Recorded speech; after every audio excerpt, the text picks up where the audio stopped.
Ilmunya tidak menghijab hatinya daripada mengingati Allah. Hartanya tidak boleh menghijab hatinya daripada mengingati Allah. Anak isterinya tidak boleh menghijab hati daripada mengingati Allah. Segala kesenangan dan kemewahan dunia ini yang dimiliki tidak boleh menghijab hatinya daripada dia takut kepada Allah. Ini dia yang katakan nasihat yang paling berkesan. Ini disebutkan di dalam Hikam, dipindahkan oleh Imam Ghazali di dalam kitabnya Mukasyafatul Qulub.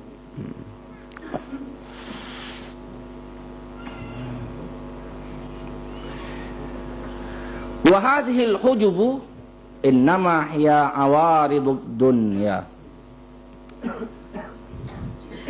Hijab-hijab itu, apa benda yang hijab? Hijab-hijab itu katanya ialah awaridud dunya, dunia-dunia yang mendatang.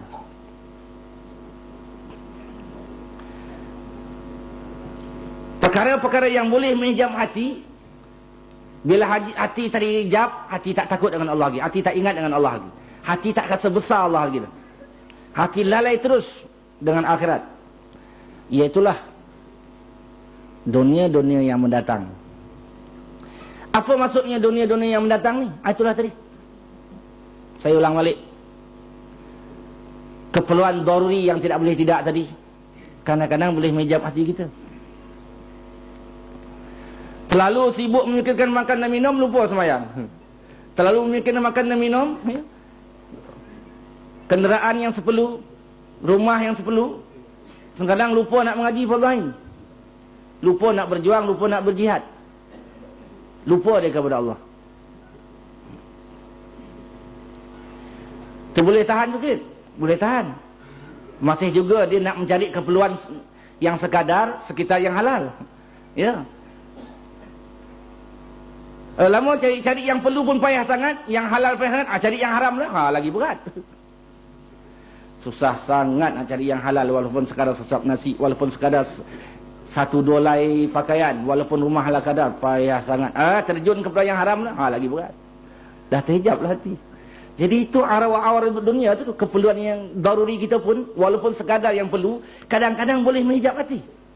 Dalam kita mencari yang tu, boleh kita lalai daripada Allah. Padahal benda yang daruri, yang tidak boleh tidak, tak salah, buatlah asalkan halal. Tapi bukan sampai kita lupa dengan Allah. Sampailah mencari rezeki, tak mengaji. Bila mencari rezeki, dah tak sembahyang, tak puasa, tak berjuang, tak berjihad, tak berdakwah, tak mengajar. Mana boleh? Itu artinya, awaridud dunia kita telah menghijab hati kita. Telah menghalang kita daripada menuju kepada Allah Subhanahu Wa Taala.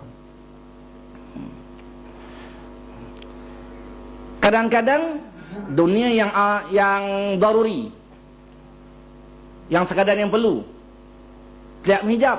Tapi oleh kerana nak sikit kemudahan hidup, dalam mencari kemudahan hidup tu dah lupa dia dengan Allah. Di situ pula dia menghijab. Di situ pula terhijab. Padahal untuk kemudahan hidup, kenderaan sekadar untuk kemudahan hidup, ya, alat-alat basuh, alat dapur sekadar kemudahan hidup, tak salah. Tetapi mencarinya sampai lupa dengan Allah, itu yang salah. Mencarinya sampai kita meninggalkan kewajipan-kewajipan yang lain yang Allah pikulkan kepada kita, itu yang salah.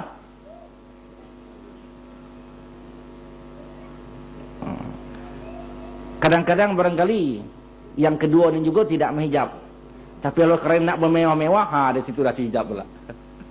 Yang pertama boleh lagi, yang kedua boleh tahan lagi. Tetapi kalau kerana tak cukup sekadar untuk kemudahan hidup, kita mau mewah-mewah sikit. Bila nak cari yang mewah, walaupun yang halal, banyak kewajipan yang Allah bertanggungjawab kepada kita, dah kita lalaikan. Patut berjuang, dah tak berjuang. Patut mengajar, dah tak mengajar. Patut berdakwah, dah tak berdakwah. Patut belajar, dah tak belajar. Patut ziarah, dah tak ziarah. Patut berukhwah, dah tak berukhwah. Patut berusrah, dah tak berusrah.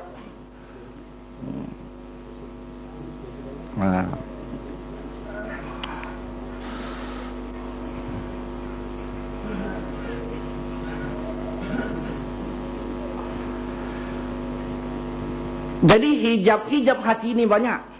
Itulah segala bentuk dunia-dunia yang mendatang. Sama ada dunia yang tidak boleh tidak, maupun dunia untuk menjadi kemudahan kita, maupun dunia yang untuk bermewah-mewah, lebih-lebih dunia yang haram. Kalau kita nak huraikan, banyaklah cabang-cabang dia, mungkin sampai ribuan. Itulah perkara-perkaranya yang boleh kita terdinding dengan Allah. Boleh meninding hati. Boleh kita lalai dan lupa kepada Allah Subhanahu wa taala.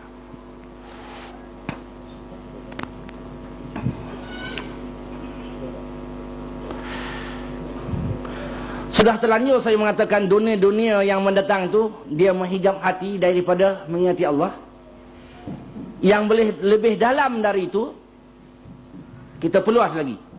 Cuba kita membaca sejarah seorang sahabat Alqamah. Terkenal bukan? Terkenal. Hai sahabat, bila kata sahabat tu Allahu Akbar lah.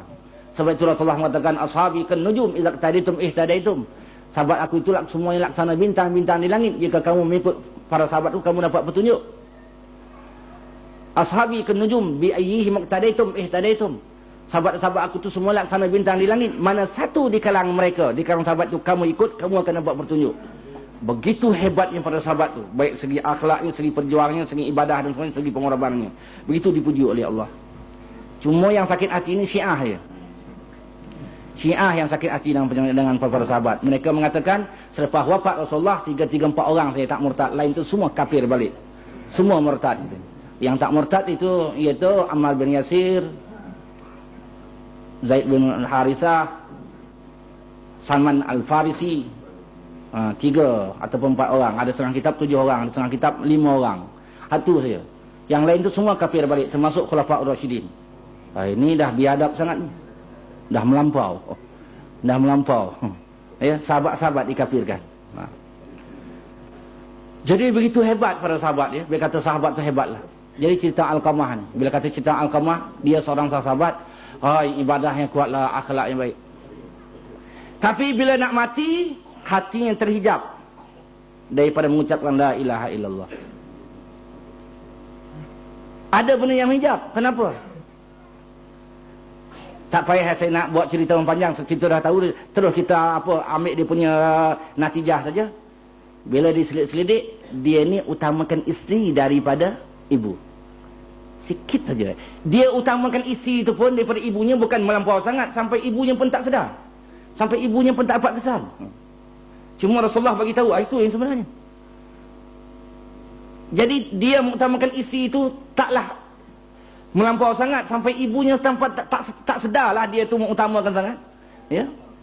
Itu pun bila nak mati Alqamah tak boleh mengucap la ilaha illallah. Kenapa? Dia mengutamakan sikit isteri daripada ibu. Jadi orang yang tak hormat dan tak taat dan derhaka kepada ibu ni boleh terhijab. Boleh terhijab atau nak jaga. Sebab itu tak heran sekarang orang kadang dah menempuh jalan benar, dah baik, dah bagus. Tiba-tiba menyeleweng saja. Sedik punya sedik, mungkin barangkali isteri dia yang menghijab dia.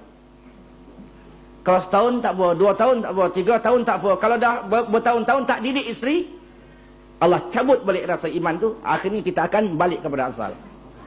Tu nak jaga, nak jaga. Dan soal ni saya teringat satu cerita dalam Durratun Nasihin.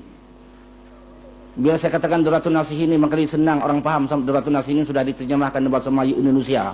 Ya, di mana-mana kedai kitab ada dia jual. Masing-masing kepit, ya Durratun Nasihin kan. Cuma tak tahu kepit saja ke atau baca atau tidak, wallahualam lah. Saya rasa tentulah, ya, tentulah dibaca Durratun Nasihin. Kalau kepit saja, habis dia perlu ketiak kita. Dalam Durratun Nasihin tu ada satu cerita lebih kurang beginilah. Ini umat sebelum Rasulullah sallallahu alaihi wasallam.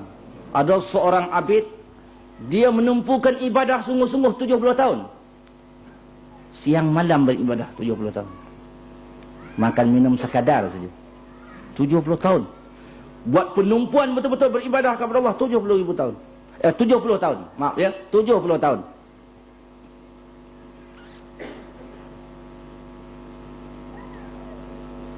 Kemudian Allah utus malaikat memberitahu kepada si abid yang telah beribadah selama 70 tahun. Yang maksudnya lebih kurang beginilah, malaikat itu menyampaikan pesan dari Allah. Segala amal ibadah engkau selama 70 tahun itu Allah tidak terima. Taubat engkau Allah tak terima. Doa engkau tidak terangkat. Terkejut dia. Dia pun bertanya, mengapa wahai Tuhan? Mana dia bertanya kepada malaikat ini tadilah. Ya, untuk disampaikan kepada